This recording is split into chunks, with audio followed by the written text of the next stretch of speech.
Jadi ketika diputar pada sayatan sejajar ya atau paralel ya, paralel nikel ya, itu akan nampak sangat jelas sekali ya. Jadi kalau mineral-mineral yang lain umumnya tidak sejelas si amphibole ini ya. Jadi dia ketika diputar pada pengamatan paralel ya akan berubah warnanya ya. Jadi ada warna pleukroik ya. Jadi sangat jelas, umumnya berwarna hijau ya. Kemudian dia kadang-kadang berubah menjadi kuning-kuningan ya. Kemudian kadang-kadang hijau ini menjadi biru dan beralih ke warna coklat ya. Nah, ini warna pleukroismenya.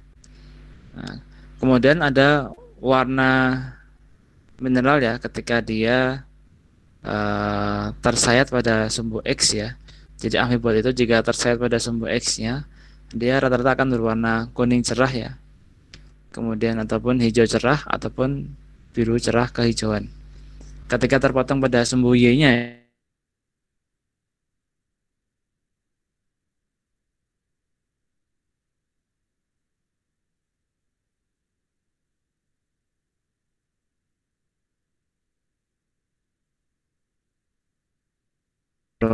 warna coklat. Umumnya cara kenampakan di sayatan sebenarnya akan berbentuk prismatik yang agak jadi disebut sebagai prismatik. Kadang-kadang dia tergambar dalam bentuk yang jarum, jadi atau sebagai noodle bladed ya, menjarum dengan memiliki 4 ataupun 6 sisi ya. Sudahnya ini kurang lebih ya, antara 56 derajat hingga 100, berbentuk butiran ya. Jadi bentuknya itu relatif membutir ya, dengan anhedral ya. Jadi ini tidak teratur ya, hampir sama seperti kenampakan di mineral olivin ya. Kemudian relief dari amphibole ini rata-rata dia tinggi ya. Jadi menengah hingga tinggi dengan indeks bias rata-rata 1,62, 1,61 pada betanya ya. Indeks bias beta, indeks bias alfa dan indeks bias gamanya 1,6 hingga 1,73. Ini yang paling tinggi ya.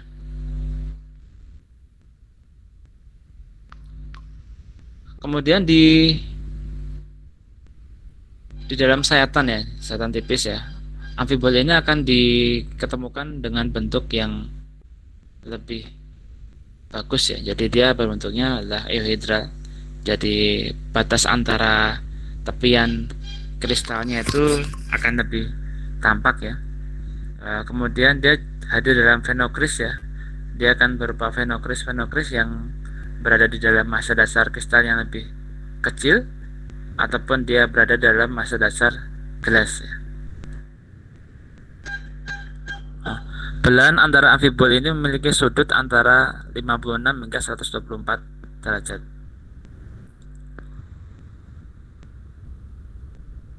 Untuk warna interferensi, nah ini umumnya dia akan berada di orde 1 dan orde 2 bawah ya. Jadi setelah dimasukkan ke pink gips, dia akan berubah warna ya menjadi warna tertentu ya. Jadi kita bisa amati di dalam sayatan petrografi. Nah, kemudian selanjutnya ya, kadang-kadang dia memiliki kembaran ya sederhana dan lamelar ya.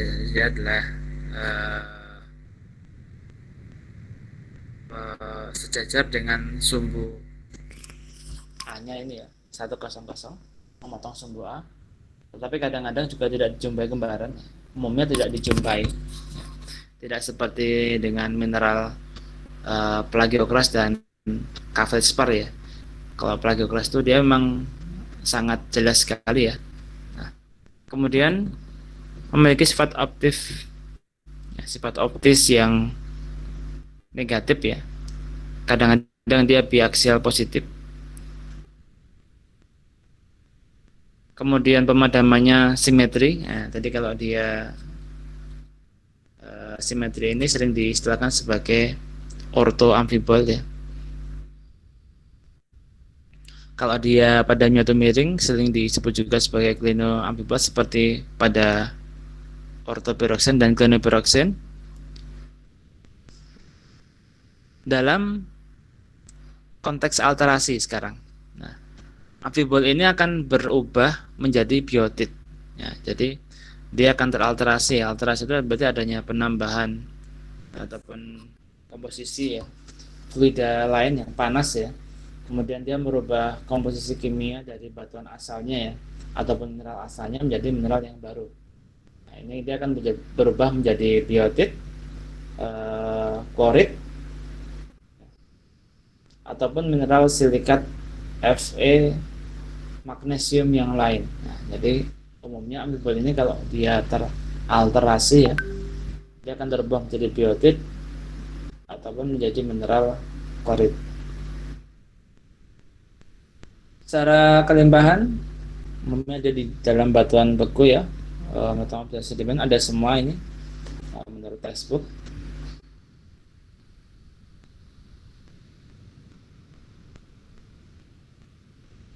Nah, bentuk pembedanya dengan mineral yang lain ya.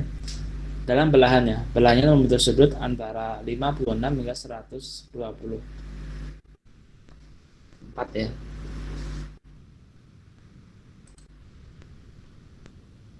hingga 124. Kemudian memiliki warna pleochroisma ya. Nah, umumnya akan teridentifikasi lebih banyak ya dengan pemadaman yang miring. Jadi ketika Anda lakukan pengamatan dengan cross nickel pada ataupun nickel silang, maka umumnya amfibol ini akan padam tidak searah dengan sumbu ya, tetapi dia akan memotong ya diagonal dari sumbu silang. Jadi pemadamannya adalah miring.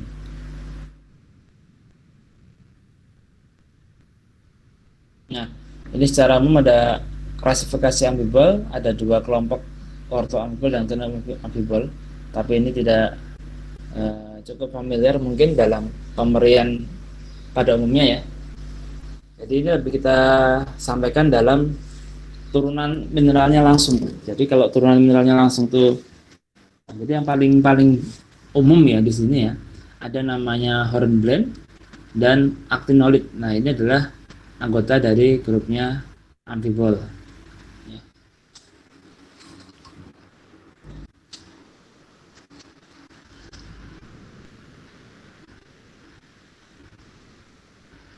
Nah, di sini ada klasifikasi amfibol yang umum ya. Jadi ada FeMg, jadi ferrum dan magnesium amfibol ini relatif utama ya, ataupun mungkin dia yang tahan ya terhadap suhu ya. Suhu yang pertama terbentuk itu adalah di amfibol yang jenis andobidit, gidrit dan cummingtonite atau grunerit. Nah, ini adalah grup FeMg amfibol. Kemudian ada Ca amfibol, jadi amfibol yang mengandung kalsium ya. Ada tremolit dan actinolit. Nah, ini ada rumusnya Ca2MgFe2 plus 5Si8O22OH hidroksida ya. Kemudian ada hornblende ya. Jadi hornblende dan actinolit ini adalah grupnya Ca amfibol. Jadi yang kaya akan kalsium ya. Kemudian di sana ada oxyhornblende dan quercetit. Nah, ini tidak umum ya, ini susah didapatkan ya. Jadi yang sering muncul itu hanya tremolit, actinolit dan hornblende. Ini adalah grup yang sering muncul di alam ya pada umumnya. Kemudian ada NaCa amfibol. Ini ada anggotanya adalah cathofluorid dan ricertit. Ini hanya saya cupluk yang beberapa nama ya. Masih ada beberapa nama lain yang termasuk dalam grup ini ya. Kemudian ada Na saja ya, Na amfibol. ada glaukopan. Nah, ini juga sering muncul ya, glaukopan dan ribekit. Kemudian ada arfvedsonit dan ekkermanit. Nah, ini nama-namanya sudah spesifik ya. Ada CA, NaCa, Na sendiri. Nah, nanti kalau Anda minimal Anda pernah melihat ya klasifikasi daripada amfibol ini. Nah, secara umum sifat optis kristal amfibol ya, ini yang ortorombik ya. Ortorombik itu berarti dia pemadamannya sejajar dengan sumbu ya. Apakah itu sumbu utara selatan maupun timur barat, adalah mineral antopedit ya. Ini umumnya akan dijumpai dalam batuan-batuan metamorfik ya, ekuivalen dengan batuan beku basaltik.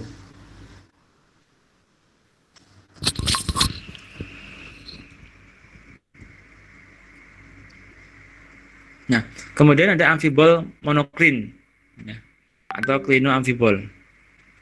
Nah, jadi yang jenis klinoamfibol ini ya, yang pemadaman miring, dia banyak dijumpai di alam ya, banyak dijumpai di lapangan. Umumnya memiliki sifat optis yang negatif ya. Ada dua kelompok yang besar, ada actinolit dan hornblende ya. Umumnya hornblende inilah yang banyak dijumpai ya. Banyak dijumpai di dalam batuan baik itu batuan beku maupun batuan metamorfik ya.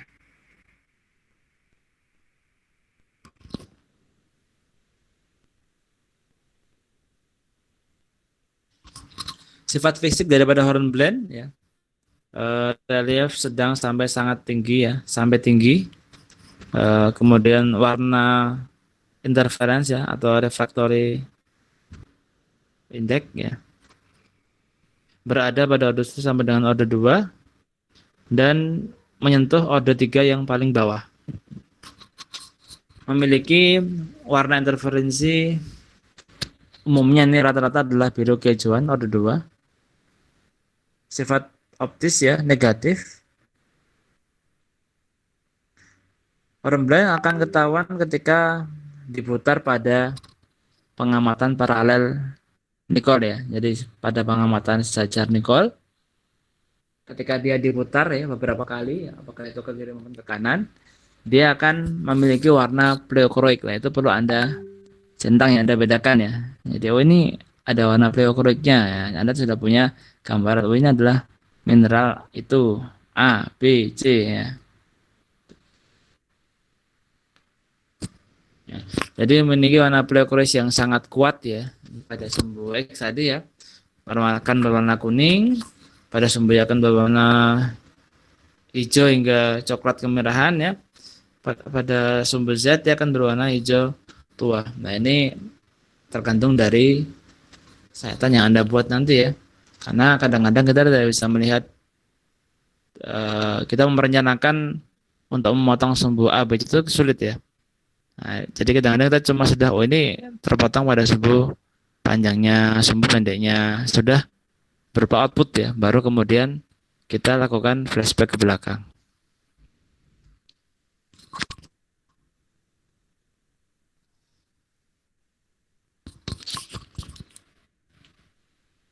Bentuk kristal daripada hornblende tadi ya, dia prismatik, ramping yang membilah, memiliki 4 atau 6 sisi melintang ya.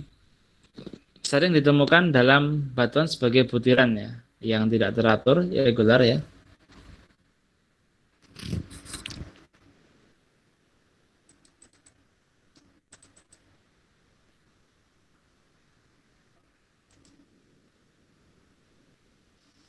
Nah, ini sifat optisnya. Ketika dia dipotong tegak lurus dengan sumbu C, maka akan memiliki 4 sampai dengan 6 sisi ya, hornblende ya. Mempunyai 2 belahan dengan sudut belahannya itu 56 hingga 124, pemadaman simetri ya. Ketika dia dipotong sejajar dengan sumbu C ya, dia hanya akan punya 1 belahan, kemudian pemadamannya miring ya. Warna interferensi maksimum dan sifat optis normal. ketika dia dipotong tegak lurus dengan sumbu A, maka pemadamannya adalah paralel. Nah, jadi dalam satu mineral ya, ketika dia dipotong tegak lurus sumbu C maupun sejajar dengan sumbu C, dia akan memberikan kenampakan yang berbeda. Ya. Nah, jadi ini memang harus dicermati ya, kalau Anda nanti dalam melakukan pemberian petrografi ya, karena mungkin satu orang dengan satu orang lainnya pasti akan berbeda penafsiran ya. Tapi jika Anda sudah tahu kontrol ya aturannya, oh ini sama-sama mineral A, nah, walaupun dia dicek dengan alat lain tetap sama hasilnya ya. Kemudian kalau dia dipotong dengan sumbu sejajar maupun sumbu dengan tegak lurus, itu akan memiliki hasil yang berbeda. Itu adalah sesuatu yang lumrah dan wajar.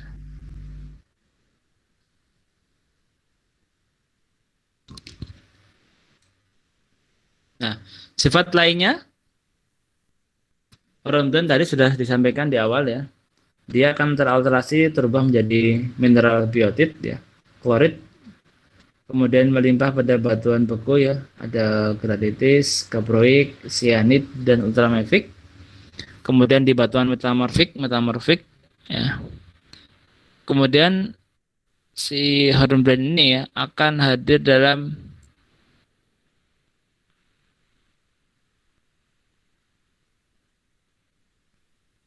ya, dia akan muncul sebagai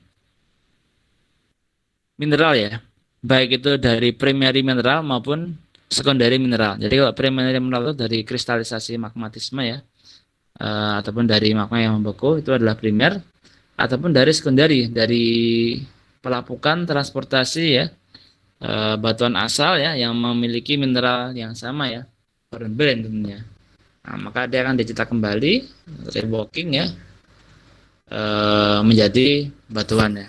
Bedanya apa Pak antara hornblende primer dengan sekunder ya? Tentunya akan ada perbedaan ya, keterdapatan daripada mineral hornblende di batuan beku dengan mineral hornblende di batuan sedimen ya. Ya, kurang lebih bedanya ya ini secara umum ya. Saya sampaikan secara umum, secara khusus Anda bisa melihat sendiri ya. Jadi secara umum perbedaannya yaitu jika kita melihat kenampakannya mineral hornblende ya, itu di batuan beku ini maupun di batuan metamorfik ya, ini kira-kira hampir sama ya kenampakannya ya. Jadi posisi mineral itu hornblende ya di batuan beku dan metamorfik akan tampak seolah-olah dia saling mengunci ya, interlocking ya.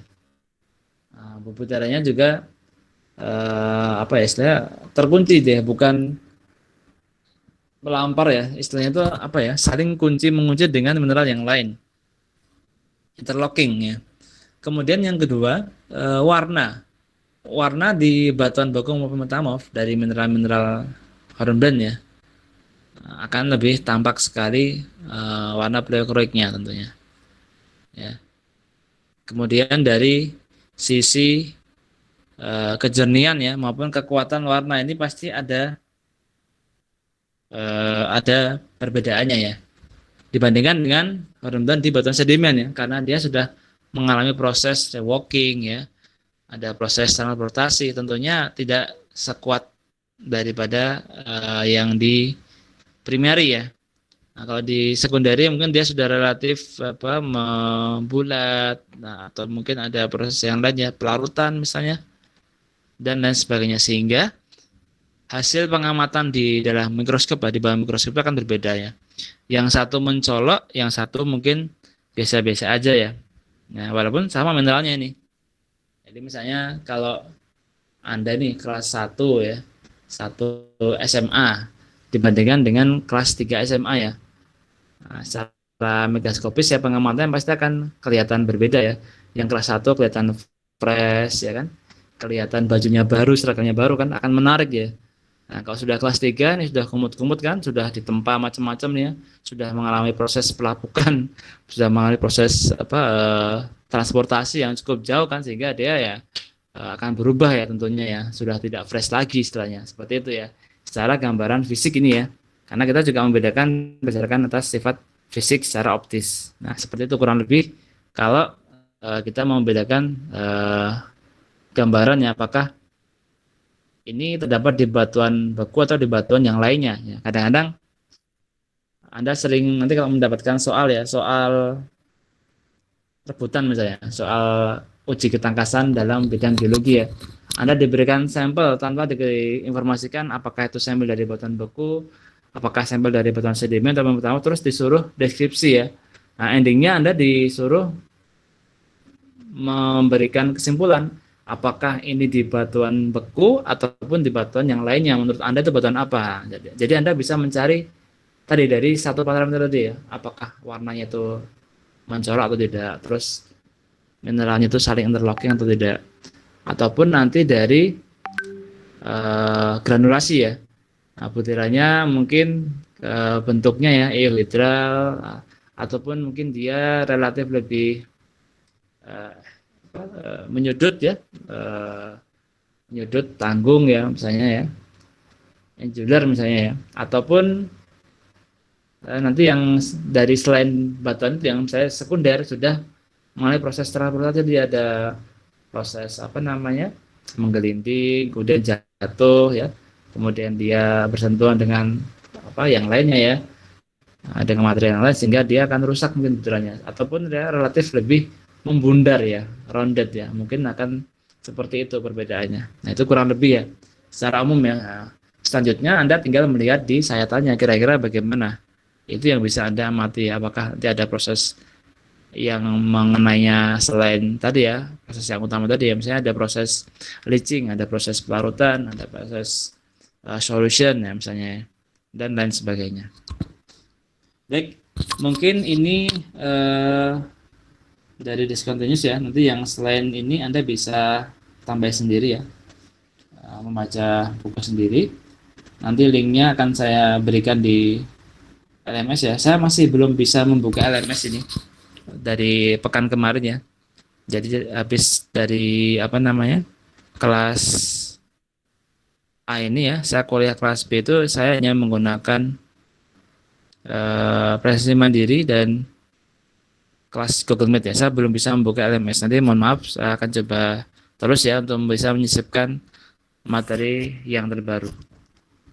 Baik, sampai sini ada yang mau ditanyakan tentang sifat atau penampakan mineral-mineral amfibol? Silakan. Sudah Pak, jelas Pak. Jelas ya. Oke, berarti Anda menyimak dengan baik ya. Oke, saya teruskan dengan materi selanjutnya ya. Oke, sekarang saudara saya akan share screen kembali.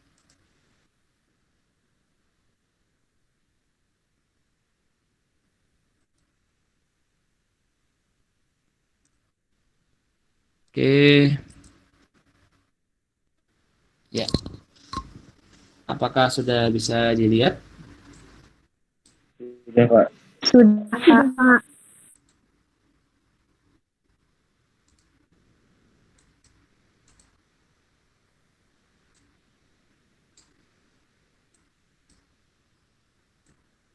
Baiklah, ini adalah materi selanjutnya ya, yaitu tentang mineral geotik ya, mineral mica dan feldspar ya. Nah, kita tahu bahwasanya kedua mineral ini ya adalah cukup penting ya, karena dia akan hadir dalam batuan ya. Umumnya juga akan hadir dalam semua batuan ya, baik itu batuan beku, batuan sedimen maupun batuan metamorfik ya. Jadi mineral mica ya, ada grup mica dan feldspar ya. Yang pertama sudah kita bahas ya, ada plagioclase feldspar ya. Jadi di sana memiliki asumsi bahwasanya si plagioclase ini memiliki kembaran ya. Kembaran itu bisa kita definisikan, bisa kita lihat ya dari sudut pemadamannya, nanti akan mendapatkan hasilnya ya. Jadi mineral ini apakah termasuk dalam Ca yang plagioclase maupun yang Na plagioclase. Nah, jadi kelompok mica dan feldspar ini masih dalam kelompok mineral biaksial ya. Jadi memiliki subul lebih dari satu ya, dua. Nah, yang pertama adalah kelompok Mika ya. Ini ada anggotanya ya, kelompok Mika ini ya. Grup kelompok Mika ini ada yang pertama adalah biotit ya, atau Mika hitam, sering disebut sebagai black Mika ya. Black Mika ya. Itu Mika hitam. Kemudian ada white Mika atau muscovite dan chlorid.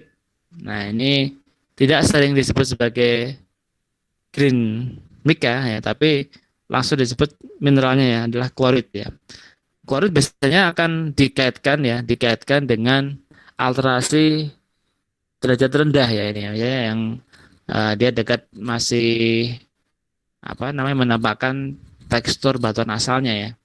Ya, chlorid ya. Kelompok mineral Mika ini ada biotit, ada muscovite, ada chlorid ya.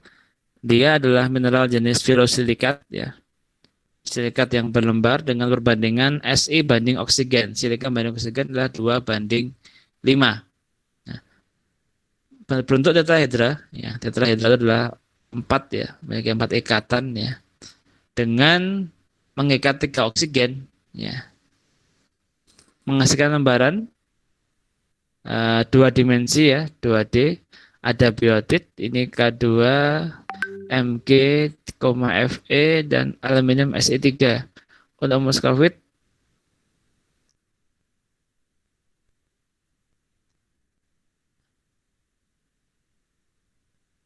ya, nanti mungkin bisa cek lagi nih. Ini K2 juga ya, sama kayaknya.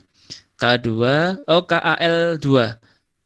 K kalium, aluminium. Ini ada aluminiumnya ya.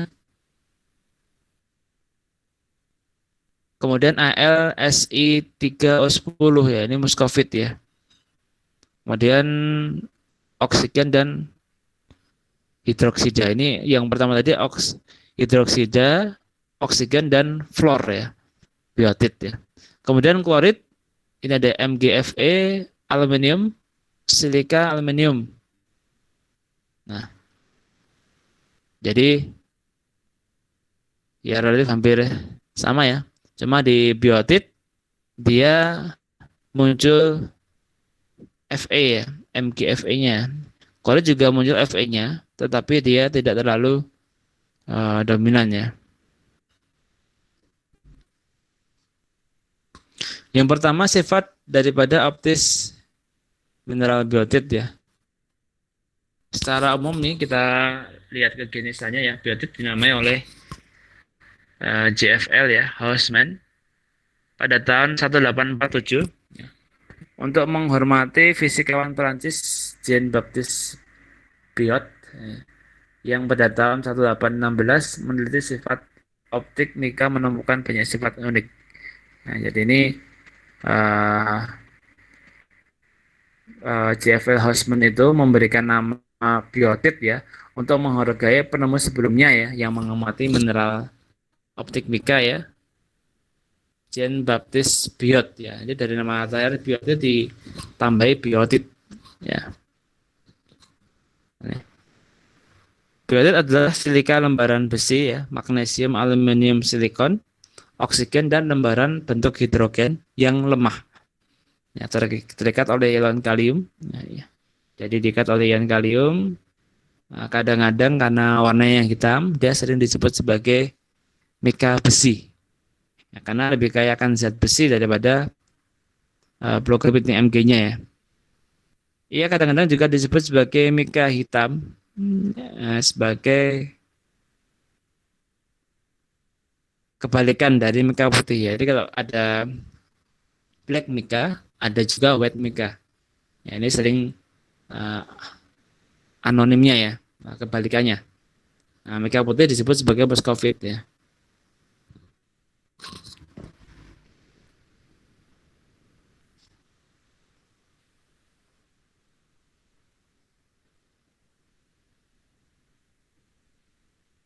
Nah, karakter biotit ini ya umumnya dia memiliki susunan kimia ya, K2 kalium 2 kali ya, MgFe. dua kali juga ya. AlSi3O10, OH, O dan F ya, force. Indeks difraksinya antara 1,52 hingga 1,696 yang paling tinggi ya. Memiliki relief ya. Jadi reliefnya rendah. Ya, jadi kalau kita melihat uh, mineral MKN ya, biotit ya. Dia reliefnya rendah ya.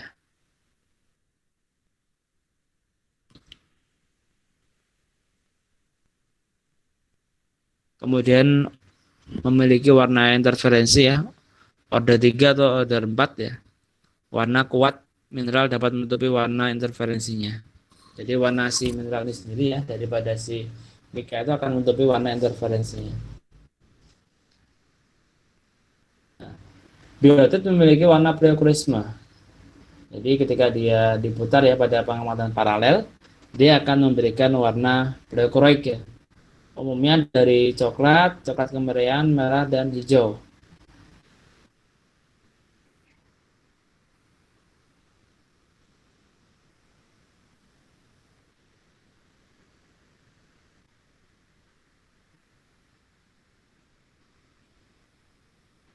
Nah, silakan sampai sini mungkin dicermati dulu ya gambar ini ya. Jadi ini adalah salah satu penampakan daripada biotit ya. Jadi dia memiliki warna pleochroic. Ini dalam pengamatan sejajar ya, sejajar nikel ya diputar ke arah kanan ya, diputar ke arah 90 derajat ya, kita sebut seperti itu ya. Dia berubah menjadi warna relatif lebih gelap.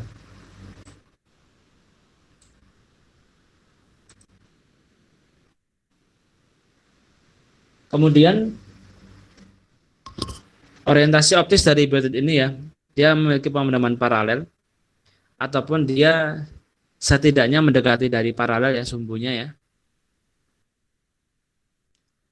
Kemudian belahan searah, length slow, bentuk kristal dan belahan, kristalnya euhedral ya, sampai anhedral, belahan yang tabular, paralel pada 001, memanjang sejajar 001,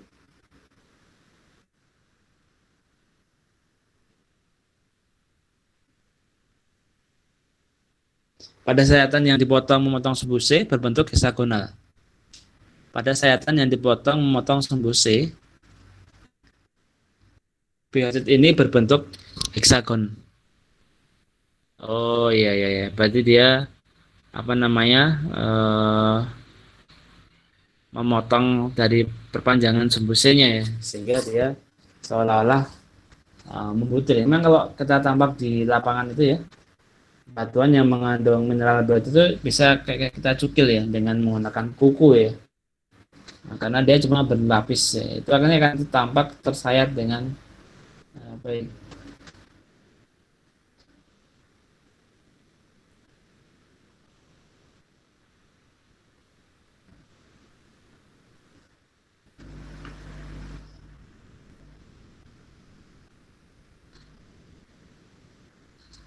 Nah, ini adalah contoh ya kenampakan daripada mineral biotit ya dalam petrografi ya, dalam mikroskop polarisasi.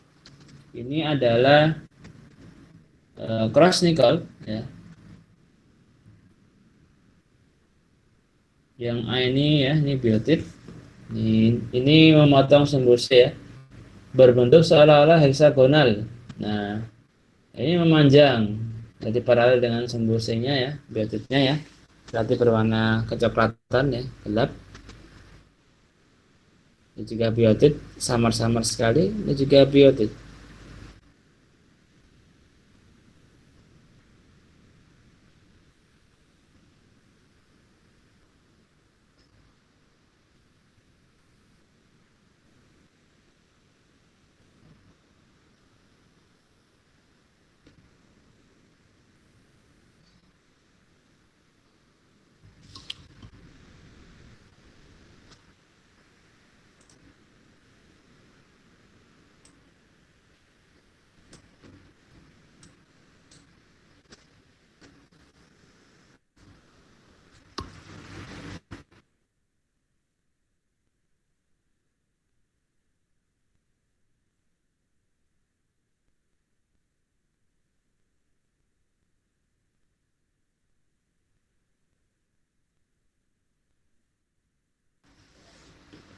Oke, silakan amati gambar ini ya, kenampakan mineral biotit ya dalam mikroskop ya.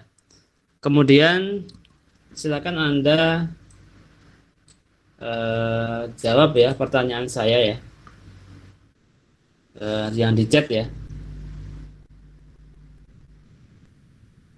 Anda deskripsikan bagaimana penampakan ya bentuk dari mineral biotit di dalam sayatan masing-masing ya, A, B, C, dan D.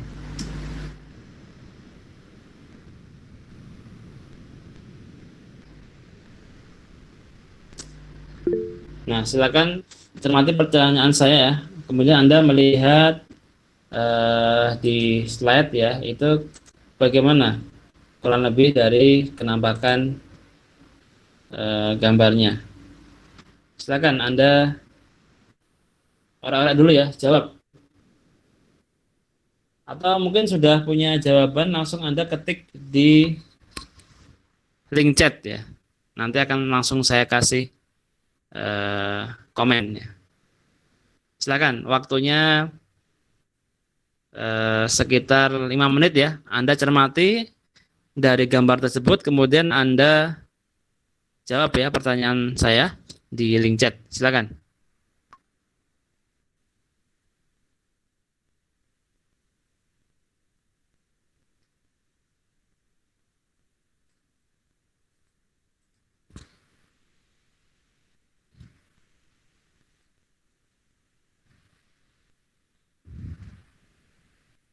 Ya, silakan ya. Dijawab. Silakan dicoba dijawab. Saya beri waktu 5 menit ya. Di jam 11.15 saya tunggu jawabannya di link chat. Silakan Anda jawab di link chat. Terima kasih.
Bila ya.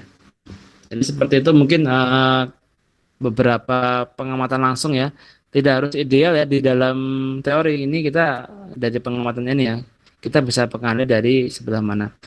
Dan rata-rata di pengamatan di slide ini ya, kalau Anda lihat ini adalah pengamatan di cross nickel ya, di nikel bersilang. Nah, sehingga memang kita tidak bisa melihat apakah warna pleochroicnya. Jadi warna pleochroic itu diamati dalam keadaan paralel nikel ya, nikel sejajar. Ya. Oke, jadi ini memang sudah kita lihat ya, rata-rata sudah cukup bagus penafsirannya ya. Budiman Yanto memanjang sejajar berwarna putih. Oh, ini warnanya bukan putih ya, warnanya adalah coklat ya. Jadi koreksi untuk Budiman Yanto ya, warnanya adalah coklat. Rahmat Bagus Abadi, coklat terang paralel. Nah, ini paralel yang mana? Ini adalah membutir ya. Saya menanyakan bentuknya, bukan apa namanya sifatnya. Ini paralel, maksudnya paralel gimana nih?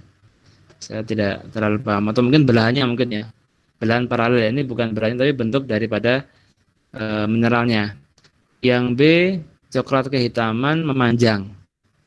Oke, mungkin yang dimaksud adalah coklat tua ya. Yang C ini hijau kekuningan tidak beraturan. Oke, ini sebenarnya coklat kekuningan ya. Dia membutir ya.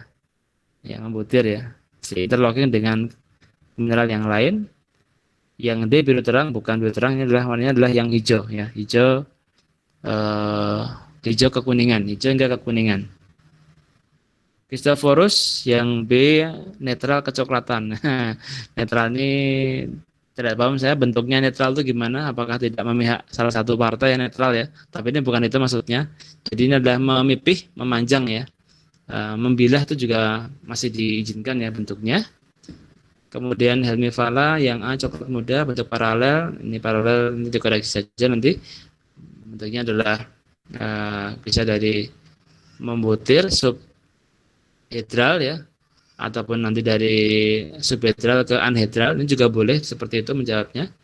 Kemudian yang C hijau kekuningan, ini relatif coklat ya, coklat kekuningan ya. Kemudian membutir ya.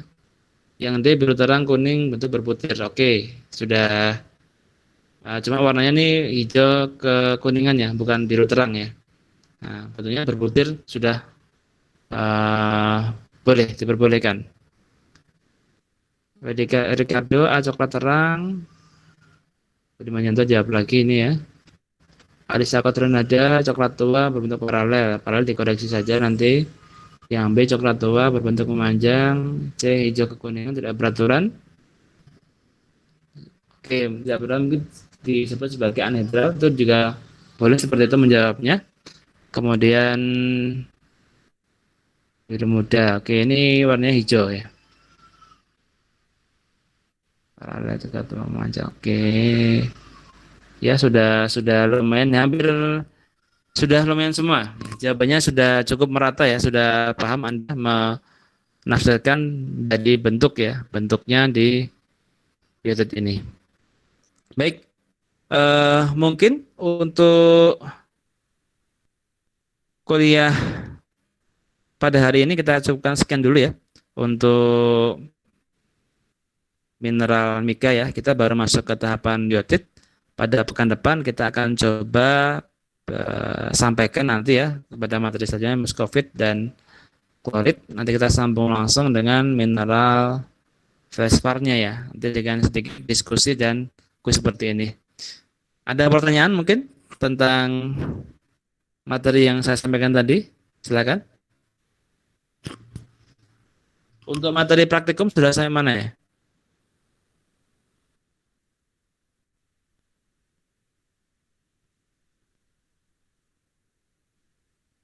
Silakan bisa bantu menjawab. Untuk materi praktikum. Kita mau masuk di analisis batuan sedimen, Pak. Oh, sudah sampai sedimen ya? Oh, cepat sekali nih. Berarti pemeriannya langsung praktek ya? Ya, kita sedikit nanti pada optisnya dulu, nanti untuk pemeriannya ya mungkin kita kasih satu porsi gitu ya. Jadi supaya mengimbangi ya, karena asisten itu langsung mengajak Anda berhadapan dengan batuan, langsung diberikan masing-masing mineralnya. Kalau ini kita mineral optis kita lihat dari sisi bentuknya ya, nanti Anda juga sama endingnya kepada penamaan batuan secara petrografi. Oke, jadi ini sama-sama nanti berimbang ya, tidak perlu khawatir jika nanti Anda ada kekurangan, Anda tidak mantap misalnya ya dengan tampilan visual, Anda boleh main ke lab SDM ya. Saya nanti menghubungi Pak Aditya untuk meminjam mikroskop, itu diperbolehkan ya. Asalkan tidak rame-rame ya, dan mungkin bisa menjaga jarak ya, ataupun menjaga person yang sedang menggunakan mikroskop. Silakan ya. Nanti mungkin bisa diatur, tanyakan ke asisten apakah available. Saya kurang tahu ini, terus terang saja. Apakah di lab itu sudah boleh menggunakan mikroskop ataupun secara parsial, tidak banyak, mungkin tidak dalam kapasitas praktikum ya. Karena kalau beberapa waktu ini sudah diperbolehkan Anda melakukan kegiatan kolokium ya secara massal ya, walaupun terbatas cuma 10 sampai 12 orang. Nah, nanti silakan di prolog kalau Anda pertemuan di praktikum ya oleh asisten. Mungkin itu dari saya. Kita akan lanjutkan di pertemuan 11 ya pekan depan insya Allah jika tidak ada halangan, tidak ada kegiatan lain ya. Baik, marilah kita